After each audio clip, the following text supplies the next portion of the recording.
Integrated GPU. An integrated GPU is a graphics processor that is built right into the same chip as your CPU. Integrated GPUs are common in laptops focused on battery life and everyday tasks because it's cheap to make and it doesn't consume a lot of electricity. Because of this, your laptop battery can last through an entire day without needing to be recharged. But while an integrated GPU is good enough for browsing the web or doing basic office work, it comes with a massive problem if you want to run heavy software. Because unlike a real graphics card, an integrated GPU doesn't have its own memory to store textures and graphics data. Instead, it steals a portion of your computer's regular RAM to use as video memory. So if you try to play modern AAA games, the data transfer becomes too slow, which makes the game stutter and give you an unplayable frame rate. And just a heads up, there is a major secret to fixing this. Because it steals from your system RAM, if your computer only has one stick of RAM installed, it runs in single channel mode, which creates a massive traffic jam for the data. But if you use 2 sticks of RAM to enable dual channel, it literally doubles the data highway. This simple upgrade can boost your gaming performance by up to 40%. Oh yeah, also if you are buying a desktop processor, you can tell if it has an integrated GPU by the suffix. AMD uses the G suffix like Ryzen 5 5600G. And for Intel, just remember that if it has an F suffix, it means it doesn't have an integrated GPU at all. Dedicated GPU. Dedicated GPU is a separate expansion card that you plug directly into your computer's motherboard, and it's built specifically to handle demanding graphics workloads. Unlike an integrated GPU, a dedicated GPU comes with its own completely separate memory called VRAM, so it doesn't need to borrow anything from your system RAM. This means it can load high-resolution textures instantly, which is why you can play heavy games on high settings with smooth FPS. But the catch is, because it's so powerful, it consumes a massive amount of electricity and produces an insane amount of heat. That is why it's physically massive, often coming with 2 or 3 big fans just to keep it from overheating and crashing. Another thing you need to know is that the bottleneck. You can't just buy a brand new RTX 4090 and put it with an old Core i3 processor. The graphics card will process frames so fast that the weak CPU physically cannot feed it data fast enough, so the expensive GPU ends up just sitting there doing nothing.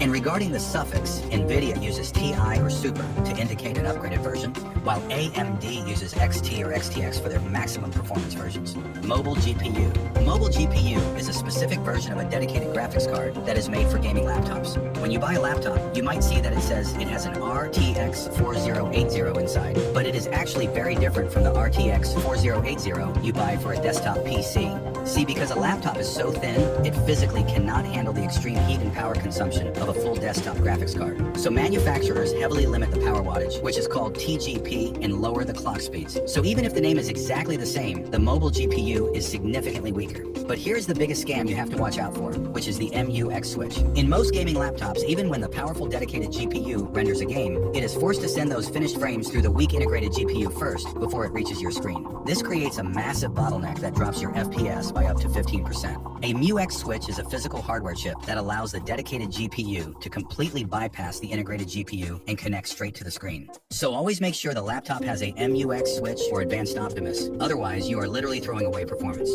Workstation GPU. Workstation GPU is a special type of graphics card designed strictly for professionals like engineers, architects, and high-end video editors. At a glance, they might look exactly like a normal gaming GPU, but they cost 3 to 4 times more. And the reason isn't because they give you higher FPS in games. In fact, they perform about the same as regular gaming cards in video games. What makes a workstation GPU special is because it has something called ECC memory, or error correcting code. So when a professional is rendering a massive 3D architectural design that takes days to finish, a tiny data error in the RAM could corrupt the entire project. The ECC memory automatically finds and fixes those mistakes so the computer doesn't crash. External GPU. External GPU, or eGPU, is a setup where you take a full desktop graphics card and put it inside a special metal box that has its own power supply, and then you connect it to a thin laptop using a Thunderbolt cable.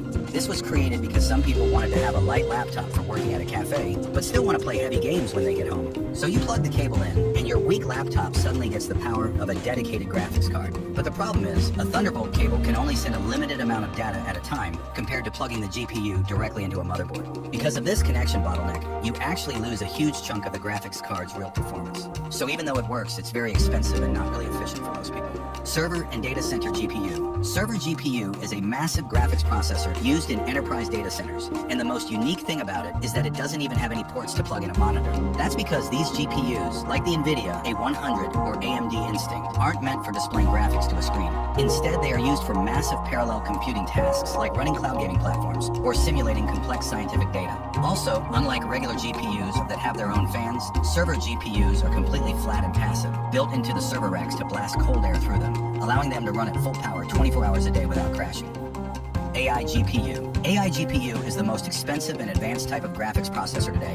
While regular GPUs are built to render 3D graphics for video games, AI GPUs are specifically designed with special tensor cores that are built to handle the massive mathematical calculations needed for artificial intelligence. So when companies train huge language models, they use thousands of these AI GPUs working together to process billions of pieces of data at the same time.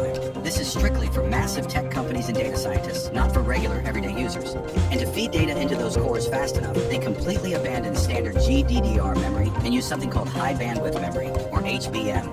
This memory is stacked physically right next to the chip, allowing data to move at terabytes per second, so the GPU never has to wait. But because these chips run at absolute maximum capacity nonstop, they generate a terrifying amount of heat that regular air cooling simply cannot handle. That is why server racks packed with AI GPUs, like the NVIDIA H100, usually require massive liquid cooling systems just to keep them from melting. Also, to make sure all these thousands of chips can talk to each other without lagging, they are connected using a special high-speed bridge called NVLink, essentially turning the entire data center into one giant supercomputer. Cloud GPU. Cloud GPU is a service where instead of buying an expensive graphics card yourself, you rent a server GPU or an AI GPU over the internet. So if a student or an independent developer needs to render a massive 3D animation or train an AI model, they don't need to spend thousands of dollars on physical hardware. They can just use their weak laptop to connect to a cloud provider, do the heavy processing on the rented GPU remotely, and get the finished result sent back to their screen. But of course, the catch is that you need a very fast and stable internet connection. Otherwise, the whole process will be laggy and unresponsive.